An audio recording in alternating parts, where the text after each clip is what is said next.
যৌথ বাহিনীর operation devil হান্টকে স্বাগত জানিয়ে গণ অধিকার পরিষদের সভাপতি ভিপি নুরুল হক নুরু বলেছেন, এই অপারেশনের মাধ্যমে দেশে অবস্থানরত আওয়ামী দুর্বৃত্তধারীদের নিশ্চিহ্ন করে দিতে সকলে মিলে কাজ করতে হবে। তবে নিরীহ কোনো মানুষের সাথে অন্যায় করা যাবে না। কারো বাড়িতে আগুন জ্বালিয়ে দেওয়া ও বিল্ডিং ভেঙে দেওয়াকে গণ অধিকার পরিষদ সমর্থন করে না। শনিবার সন্ধ্যায় কিশোরগঞ্জের পাকুন্দিয়া উপজেলা গণ অধিকার পরিষদ কর্তৃক আয়োজিত গণসমাবেশে তিনি এসব কথা বলেন। বিপিনুর আরও বলেন, গুচ্ছি কয়েক ছাত্র নেতৃবৃন্দ আন্দোলনকে ব্যবহার করে দল করতে চাচ্ছে। বাকিদের অবদানকে অস্বীকার করে এই মানসিকতা যারা পোষণ করছেন তারা বিভাজন তৈরি করছেন।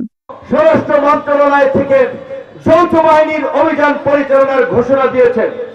আমরা এই অভিযানকে স্বাগত জানাই। দেশে অবস্থানরত আওয়ামী দুর্বৃত্তদেরকে নিশ্চিহ্ন করে দেওয়ার জন্য সামরিক বাহিনী, পুলিশ, র্যাব, আইন শৃঙ্খলা বাহিনী এবং ছাত্র জনতা, নাগরিক যৌথভাবে কাজ করবেন।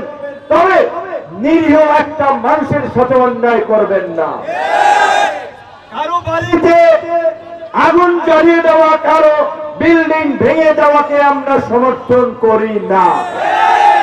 আমাদের আন্দোলনের ছাত্র নেতৃবৃন্দের মধ্যে গুলি কয়েক ছাত্র নেতৃবৃন্দ আন্দোলনকে ব্যবহার করে তারা দল করতে চায়, সংগঠন করতে চায়, বাকিদের অবদানকে অস্বীকার করে এই মানসিকতার যারা পোষণ করছেন তারা গণ অভ্যুত্থানের শক্তি সময়ের মধ্যে বিভাজন তৈরি করছেন।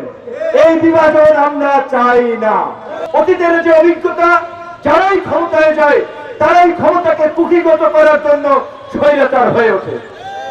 তাই আমরা বলেছিলাম, রাষ্ট্রকে গণতান্ত্রিক করার পূর্বে রাজনৈতিক দলগুলোকে গণতান্ত্রিক মানসিকতায় গড়ে উঠতে হবে।